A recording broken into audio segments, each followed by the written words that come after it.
عليكم ورحمة الله وبركاته. نحمده ونصلي على رسوله الكريم. أما بعد، قال الله تبارك وتعالى في القرآن المجيد والفرقان الحميد: إن عدة الشهور عند الله 12 شهرا في كتاب الله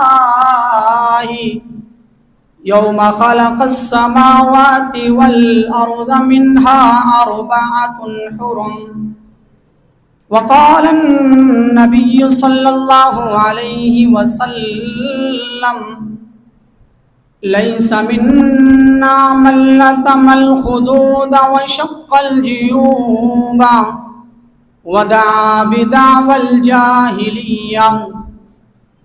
رواه الجامع المسند الصحيح المختصر من أمور رسول الله صلى الله عليه وسلم وسننه وأيامه.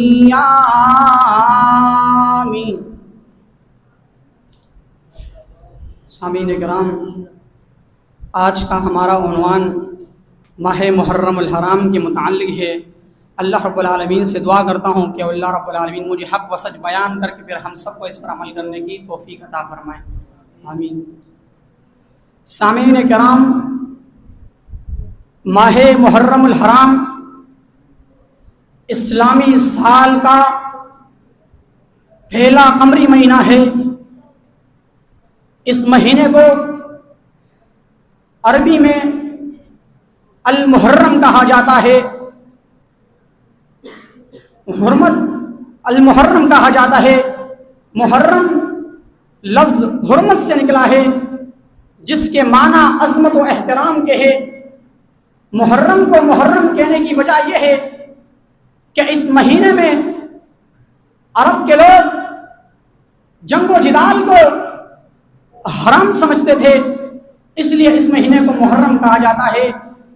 اس مہینے کی اہمیت کا اندازہ اس بات سے لگایا جا سکتا ہے کہ یوم عاشوراء تمام امتوں کے نزدیک مقدس ترین دن رہا ہے، اور یہی وجہ ہے کہ یوم عاشوراء کے دن یہود بھی روزہ رکھا کرتے تھے، اور شریعت محمدیہ نے اس دن کی اہمیت کو اجاگر کرتے ہوئے اس دن کے روزے کو مشروع ٹھہرایا.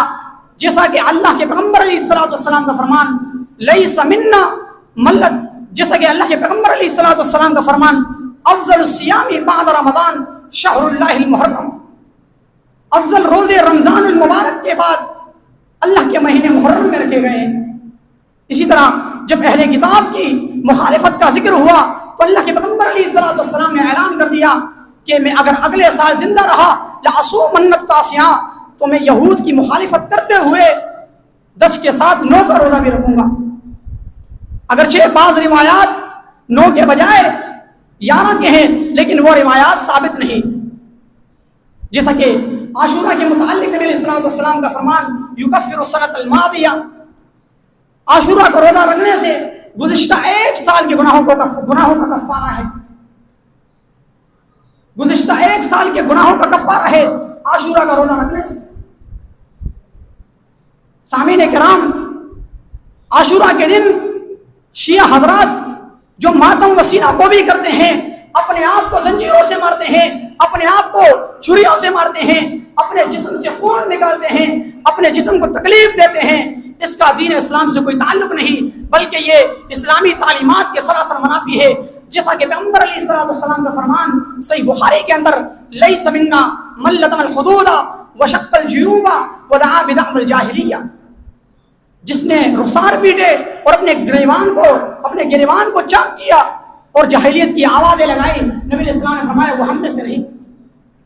جیسا کہ پیارے پیغمبر علیہ السلام کا فرمان لعن رسول اللہ صلی اللہ علیہ وسلم الناحیہ والمستمعہ، اللہ کے پیغمبر علیہ السلام نے نوحہ کرنے والی عورتوں پر لعنت فرمائی. اسی طرح ایک اور روایت کے اندر موجود ہے کہ جب نبی علیہ السلام کو خبر دی گئی کہ جعفر رضی اللہ تعالی عنہ کی شہادت پر عورتیں رو رہی ہیں رکنے کا نام نہیں لے رہی، تو اللہ کے پیغمبر علیہ السلام کو خبر دی گئی، تو اللہ کے پیغمبر علیہ السلام نے فرمایا اذهب فاخسف في افواههن من التراب، جاؤ ان کے منہ میں راکھ ڈال دو۔